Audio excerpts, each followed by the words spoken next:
نحمده ونصلي على رسوله الكريم أما بعد فأعوذ بالله من الشيطان الرجيم بسم الله الرحمن الرحيم وقالوا ما لهذا الرسول يأكل الطعام ويمشي في الأسواق صدق الله العظيم وصدق رسوله النبي الكريم ونحن على ذلك لمن الشاهدين۔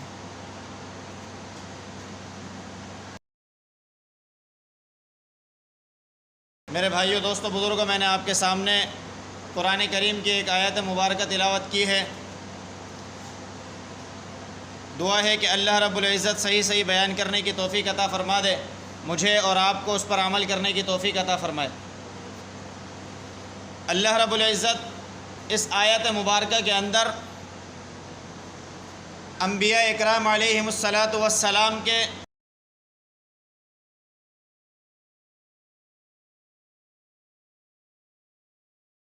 جس کی طرف کفار مکہ اعتراض اور اشکال کیا کرتے تھے، اسی عمل کو نبی علیہ الصلاۃ والسلام نے ایک عظیم صفت شمار کروایا۔ وہ یہ ما لہذا الرسول یأکل الطعام ویمشی فی الاسواق، کہ یہ کیسے انبیاء اکرام ہیں، کہ کیسے اللہ کے پیغمبر ہیں کہ جو کھانا بھی کھاتے ہیں اور لوگوں کے ساتھ بازار میں بھی گھوم پھرتے ہیں۔ ان کا یہ ماننا تھا کہ انبیاء اکرام ایک بڑی عظیم ہستی ہیں اور ان کی عظیم صفت ہونا چاہیے۔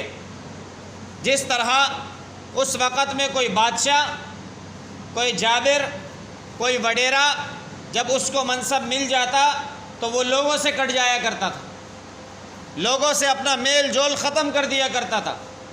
بچپن کے دوست جو اس کے ساتھ رہا کرتے تھے، بچپنے میں اس کے ساتھ وقت گزارا کرتے تھے، جیسے ہی وہ منصب پر پہنچتا اور منصب کی کرسی کو سنبھال لیتا تو اپنے دوستوں کو بھول جاتا، ان کے ساتھ بیٹھنا چھوڑ دیتا، ان کے ساتھ میل میلاپ چھوڑ دیتا۔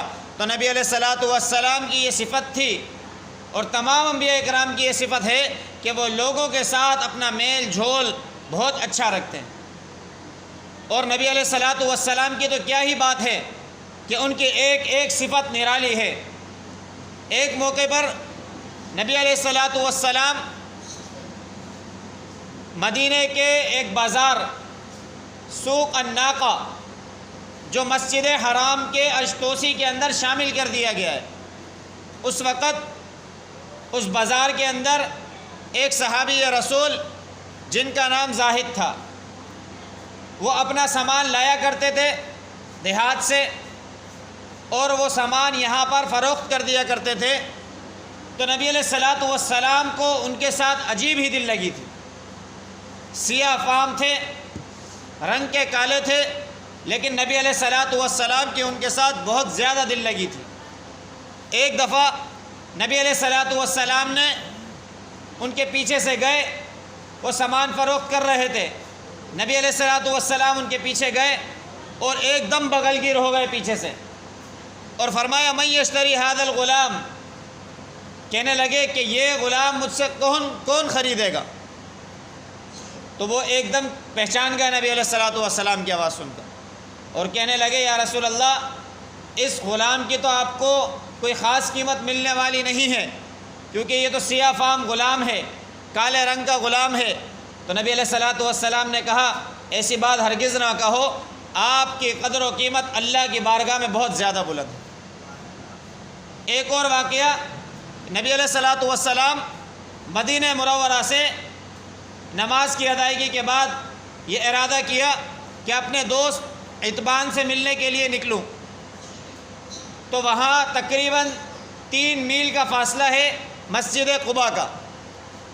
کوئی سواریاں اس طریقے کی نہیں تھی کہ بیٹھیں اور پہنچ جائیں، بلکہ اس طرف سفر کر کے گئے اور دل لگی زیادہ ہونے کی وجہ سے ان کے گھر جا کر آواز دی، 1 دفعہ 2 دفعہ 3 دفعہ، جب وہ نہ آئے تو وَإِذَا قِيلَ لَهُمُ ارْجِعُوا فَارْجِعُوا، قرآن کا حکم ہے جب تمہیں کہہ دیا جائے کہ لوٹ جاؤ تو گھر لوٹ جاؤ۔ تو نبی علیہ الصلاۃ والسلام نے کوئی برا نہیں مانا، کوئی دل میں برائی نہیں لائی کہ میں وقت کا نبی اور اس کے گھر تشریف لایا اور اس نے اندر سے کوئی پیغام نہ بھیجا اور میں ایسے ہی واپس جا رہا ہوں، کوئی برائی دل میں نہیں لی۔ جیسے ہی اس صحابی رسول کو معلوم ہوا کہ نبی علیہ الصلوۃ والسلام میرے گھر پر تشریف لائے، وہ فوراً سے دوڑ کر نبی علیہ السلام کے پاس گئے، اور یا رسول اللہ یہ کیا معاملہ ہے، آپ اس طریقے سے کیسے لوٹ آئے؟ کہا قرآن کا حکم ہے، میں آیا تھا آپ نہ ملے تو اس میں کوئی برا ماننے کی کوئی بات نہیں ہے کہ آپ مجھ سے نہ ملے۔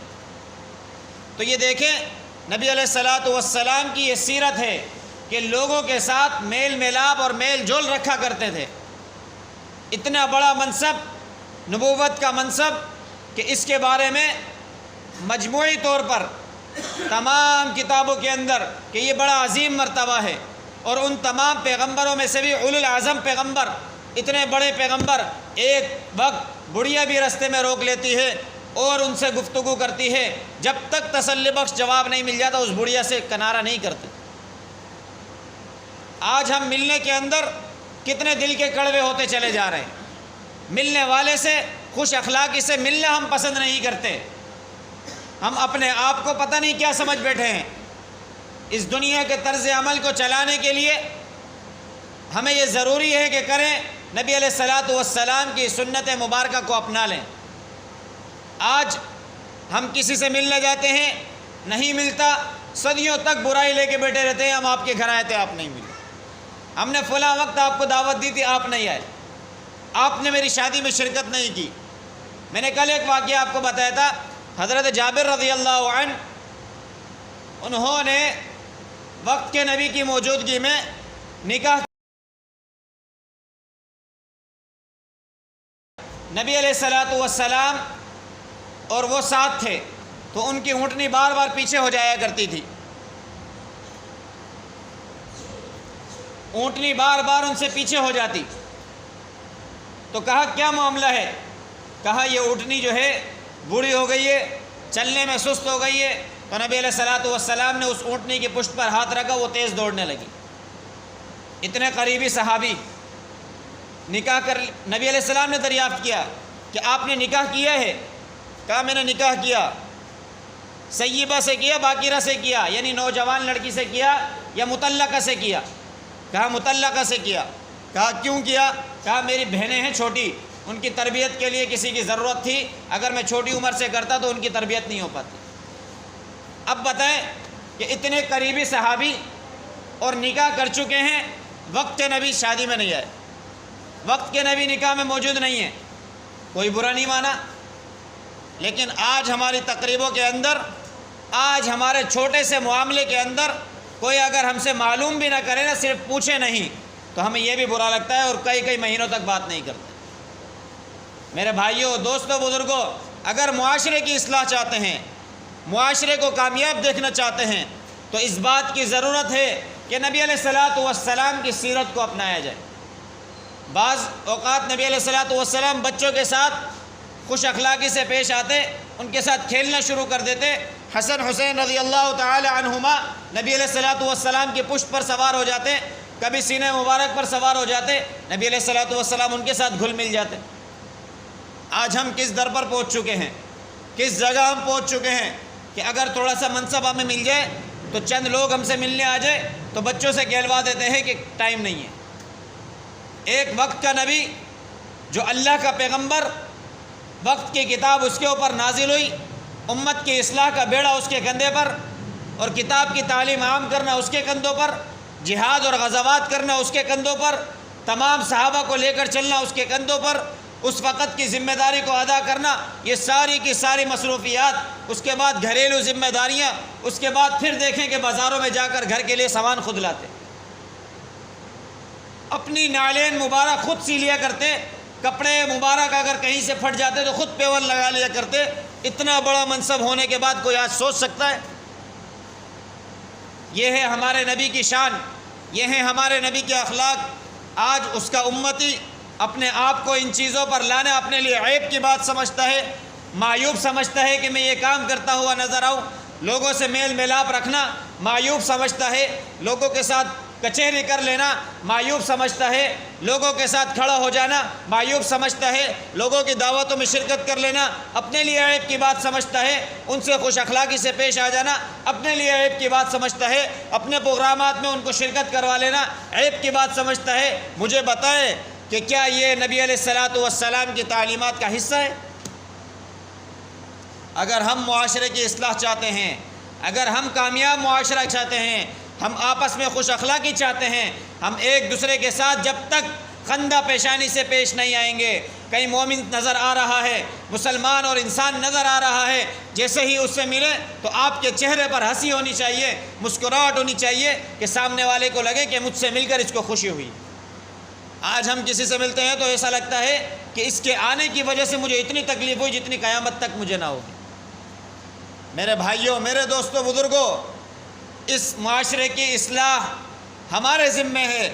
اب کوئی وقت کا نبی نہیں آنا، اب کوئی کتاب نازل نہیں ہونی، اب الگ سے اللہ کی آوازیں اور اللہ کا کلام نہیں آنا۔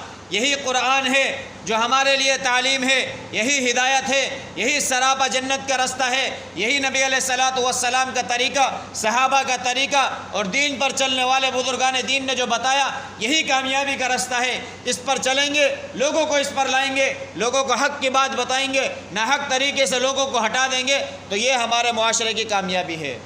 ہمارا معاشرہ اسی صورت میں کامیاب ہو سکتا ہے۔ آج ہر شخص کامیابی کا رونا رو رہا ہے، مہنگائی کا رونا رو رہا ہے، جبکہ جو اچھی چیزیں ہیں ان کو ہم نے خود چھوڑ دیا ہے۔ ہمارا چھوٹے سے چھوٹا طبقے میں رہنے والا شخص اپنے آپ میں کرپٹ ہے، وہ کرپشن کر رہا ہے۔ ہم اپنے حکمرانوں کو ٹوک رہے ہیں۔ ہمارے حکمران، انہوں نے وہ کفار کا طرز عمل اپنایا ہوا ہے کہ اپنے معاشرے سے جیت کر، اپنے حلقے سے جیت کر اسمبلیوں میں پہنچنے کے بعد اپنی ہی امت اور رعایا کو بھول جاتے ہیں۔ تو یہی فساد ہے کہ اپنے علاقے کو، اپنے جہاں بچپن گزارا، جہاں رہ کر گئے، جن لوگوں کے ساتھ میل ملاپ رکھنا تھا، ان سے قطع تعلق یہ کی، تو یہ ہمارے بربادی کا رستہ بنتا جا رہا ہے، یہ ہماری بربادی کی وجہ بنتی جا رہی ہے۔ لوگوں سے میل جول رکھنا کہ کہیں ہمارے خلاف کوئی سازش ہو تو لوگ ہمارے خلاف ساتھ کھڑے ہو جائیں، ہمارے حق میں کھڑے ہو جائیں، یہ تب ہوگا جب ہم خود لوگوں کے ساتھ صحیح ہوں۔ لیکن جب ہم خود لوگوں کے ساتھ برا رویہ اپنائیں، لوگوں کے ساتھ بد اخلاقیاں کریں، لوگوں کی ناحق چیزیں اپنے تلف کر دیں، لوگوں کے ساتھ ناانصافی کا معاملہ کریں، رسوائی کریں، ان کے ساتھ جھوٹ اور غلط بیانیاں کریں، بددیانتیاں کریں، تو کہاں سے لوگ ہمارے ساتھ کھڑے ہوں؟ میرے بھائیوں، دوستوں، بزرگوں، آج بھی کامیابی کا رستہ یہی ہے قرآن، یہی ہے احادیث، یہی ہے نبی علیہ الصلاۃ والسلام کا طریقہ، صحابہ کا طریقہ، بزرگان دین کا طریقہ۔ اگر اس پر ہم آئیں گے تو ہمارے معاشرے کی اصلاح ہوگی اور ہم سب کامیاب ہو جائیں گے۔ دعا ہے کہ اللہ رب العزت خود مجھے بھی ان باتوں پر عمل کرنے کی توفیق عطا فرمائے اور آپ تمام میں سے ہر ایک کو عمل کرنے کی توفیق عطا فرما دے۔ وآخر دعوانا الحمد للہ رب العالمین۔